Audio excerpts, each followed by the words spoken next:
Karena tak tahan, Woo-yeon pun berbicara kepada Sung-hee perbuatan pacarnya yang selingkuh di belakangnya. Namun Sung-hee malah marah kepadanya dan menganggap Woo-yeon hanya ingin menghancurkan hubungan mereka berdua. Setelah pertandingan selesai, Woo-yeon yang marah kemudian memukul pacar Sung-hee di depan semua orang secara tiba-tiba. Sejak saat itu mereka berdua tidak lagi berteman. Bahkan saat keduanya bertemu di jalan, mereka memilih menghindar satu sama lain. Tahun-tahun berlalu di mana mereka sibuk sendiri-sendiri. Woo-yeon tidak sengaja melihat Sung-hee menggunakan baju couple bersama seorang pria. Ia mengikutinya dan ternyata Sung-hee sedang melakukan pemotretan. Mereka akhirnya baik kembali dan Sung-hee menceritakan kesibukannya sekarang yang menjadi model paruh waktu. Ia juga menjadi model di beberapa iklan. Karena tak tahan melihat Sung-hee yang kehilangan impiannya, Woo-yeon pun berkata bahwa dirinya jauh terlihat menawan ketika saat menjadi seorang desainer. Sung-hee juga akhirnya tahu bahwa ternyata kekasihnya berkhianat kepadanya berkat Woo-yeon. Setelah minum-minum bersama gadis yang disukainya, ternyata Woo-yeon begitu mabuk sampai dirinya tertidur di dalam toilet. Besok paginya ketika ia bangun, ia belum ingat dan melihat pakaiannya terjemur baru sudah dicuci.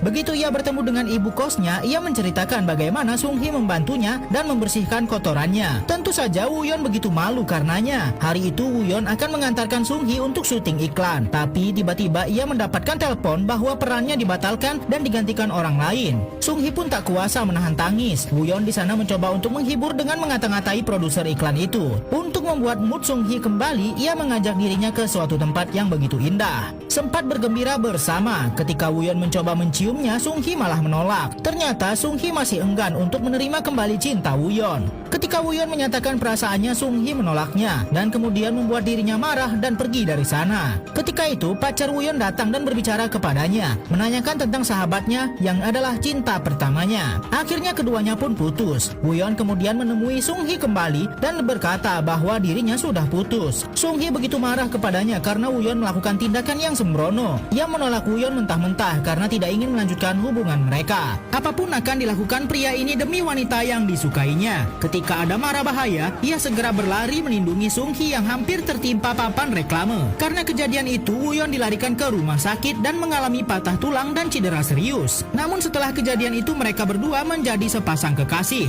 dan kini mereka tinggal bersama di sebuah apartemen di pinggir kota. Walau hidup pas-pasan, keduanya menjalani hubungan mereka dengan bahagia. Hari-hari dijalani bersama dan akhirnya keinginan Woo-yeon untuk bersama Sung-hee terwujud. Namun hidup tak seindah itu. Karena cederanya, kini Woo-yeon kesulitan mendapatkan sertifikasi guru penjas. Bahkan kini Woo-yeon tidak bisa melakukan olahraga yang paling dasar. Kehidupan teman-teman Woo-yeon lebih baik. Ada yang sudah menikah dan ada pula yang bisa membeli rumah. Mendengar itu semua tentu saja Woo-yeon menjadi iri. Karena mabuk, kemudian Woo-yeon kelepasan berbicara keburukan teman-temannya di masa lalu. Dan muka teman-temannya seketika berubah menjadi tidak enak. Sung-hee yang merasa tidak enak kemudian membawa Woo-yeon pergi. Di luar tiba-tiba Sung-hee memeluk Woo-yeon dan mengatakan bahwa dirinya merasa begitu bersalah. Karena menyelamatkan dirinya, Woo-yeon menjadi kesulitan meraih mimpinya sendiri. Apapun yang dipendam nantinya bakal meledak juga. Ketika mereka berjalan bersama-sama, Sung-hee mendadak memberi kabar bahwa dirinya akan dikirim ke luar negeri selama 3 tahun. Woo-yeon terlihat tidak senang mendengar kabar tersebut. Karena bagaimanapun ia menahannya, Sung-hee akan tetap pergi juga. Hari-hari berlalu, tiba-tiba mereka mendapat kabar ayah Sung-hee meninggal. Teman-teman Woo-yeon melihat Woo-yeon yang seperti memendam sesuatu. Kemudian ia berkata bagaimana jika dirinya dulu tidak bertemu Sung-hee. Apakah dirinya kini akan baik-baik saja? Kini unek-unek Woo-yeon keluar karena dirinya menyesal ia kesulitan mencari pekerjaan. Tidak disangka ternyata Sung-hee di sana mendengar semua perkataan Woo-yeon. Setelah itu Sung-hee langsung meminta putus karena kini ia merasa Woo-yeon semakin mirip ayahnya. Di malam perpisahannya Sung-hee menangis dan sedih karena hal tersebut. Apa rasanya ketika melihat wanita yang dicintai ternyata malah menikah dengan orang lain? Sebelum ini terjadi, Woo-yeon dan Sung-hee lagi-lagi putus karena kesalahan yang dibuat Woo-yeon. Bertahun-tahun kini berlalu. Woo-yeon berhasil menjadi guru penjas di suatu sekolah berkat usahanya. Ia bahkan dengan gembira menceritakan kisah cinta pertamanya bersama murid-muridnya. Hari itu tidak disangka ternyata Sung-hee datang ke sekolahnya menemui dirinya. Ternyata Sung-hee datang ke sana hanya ingin memberitahu bahwa dirinya akan menikah.